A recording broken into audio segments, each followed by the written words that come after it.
120 জন শ্রমিক কোনো কাজ 15 দিনে শেষ করতে পারে। এই কাজ 10 দিনে শেষ করতে হলে কতজন শ্রমিকের প্রয়োজন হবে? দেখো, 120 জন শ্রমিক যে কাজটা 15 দিনে করছে, ওই কাজটা যদি একদিনে করতে হয় তাহলে লোক সংখ্যা বেশি লাগবে না কম লাগবে? বেশি লাগবে। তাহলে বেশি লাগলে টোটাল কত লোক লাগবে? না, 120 গুণিত 15, এতজন লোক লাগবে। আবার এই কাজটাকে যদি 10 দিনে করতে হয় তখন একদিনের থেকে কম লাগবে, তাহলে বাই 10।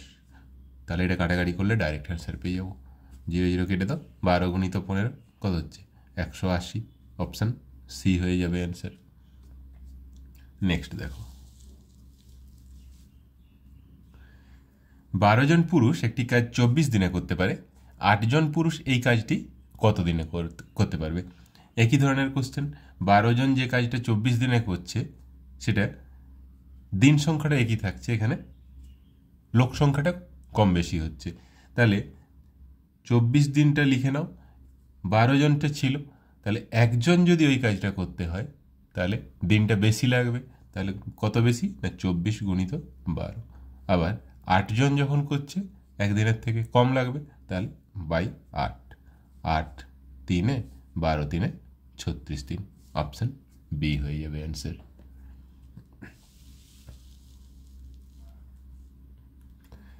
এরপরে কি বলেছে দেখো, 18 জন বালক একটি কাজ 12 দিনে শেষ করতে পারে।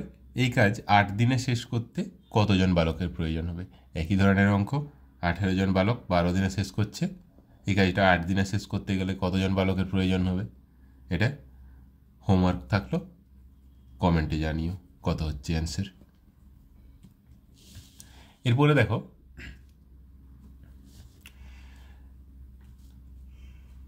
56 জন লোক কোনো কাজ 24 দিনে শেষ করতে পারে।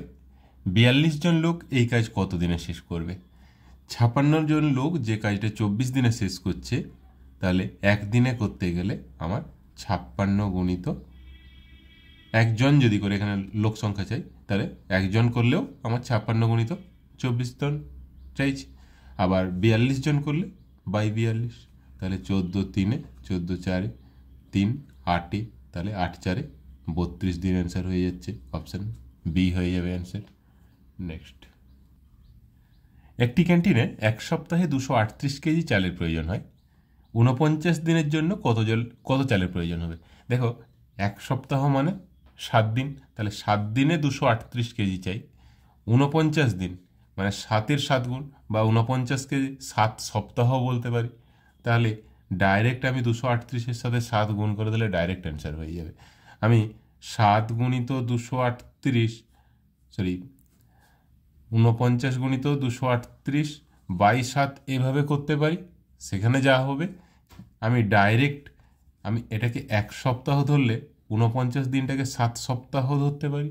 তাহলে এক সপ্তাহে যদি 238 কেজি লাগে, তাহলে 7 সপ্তাহে গুণিত 7। তাহলে আমি 49 গুণিত 238 বাই 7 করবো, নাকি 238 গুণিত 7 ডাইরেক্ট করবো? ডাইরেক্ট করে নেব, তাহলে একটু হলেও আমার সময় বাঁচবে। তাহলে 238 গুণিত 7 কত হচ্ছে? 7 8 56, 5 7 3 21, 5 26, 2 7 2 14 2 16, 1666 কেজি। অপশানে নেই, তাহলে অপশান ই কোনোটি নয়। নেক্সট কি বলেছে দেখো, সমপরিমাণে জল প্রবাহিত হয় এমন 10টি নল একটি ট্যাঙ্ক 24 মিনিটে ভর্তি করতে পারে। যদি 2টি নল খারাপ হয়ে যায় তাহলে বাকি নল ট্যাঙ্কটিকে কত সময় ভর্তি করতে পারবে? একই ধরনেরই কোশ্চেন। 10টি নল 24 মিনিটে ভর্তি করছে, তাহলে একটা যদি নল ঠিক থাকে তাহলে কত সময় লাগবে? না, 10 গুণিত 24, এত সময় লাগবে। এবারে বলছে 2টি নল খারাপ হয়ে গেছে, তার মানে কটি নল ঠিক আছে? 10টি নলের মধ্যে 2টি খারাপ হয়ে গেলে বাকি ঠিক রয়েছে 8টা, ওই 8টাই ভালো রয়েছে, তাহলে বাই 8। তাহলে 10 গুণিত 24 বাই 8, 8 3-এ 3 10-এ 30, তাহলে 30 মিনিট সময় লাগবে বাকি 8টাই যদি ওই ট্যাঙ্কটা ভর্তি করতে হয়। অপশান ডি হয়ে যাবে অ্যান্সার।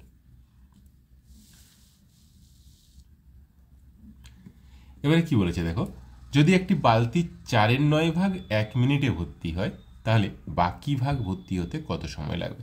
আচ্ছা, 4/9 ভর্তি হচ্ছে 1 মিনিটে, তাহলে 4/9 যদি ভর্তি হয় 1 মিনিটে,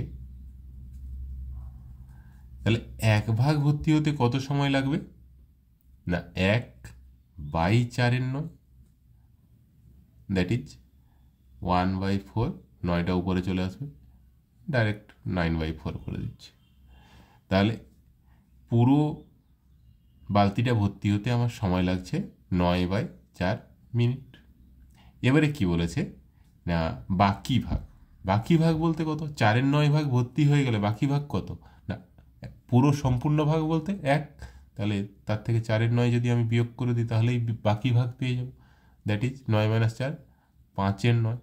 তাহলে 1 ভাগ ভর্তি হতে সময় লাগছে 9/4 মিনিট। তাহলে 5/4 ভাগ ভর্তি হতে কত সময় লাগবে? না 5/4 গুণিত 9/4, এত মিনিট। সরি, এটা 5-এর 9 রয়েছে, 5-এর 9 ভাগ। তাহলে 5-এর 9 ভাগ ভর্তি হতে সময় লাগবে কত? 5-এর 9 গুণিত 9/4 মিনিট। 9 কেটে গেলে 5/4 মিনিট হয়ে যাবে আমার answer. Option C is the answer. এরপরে কি বলেছে দেখো,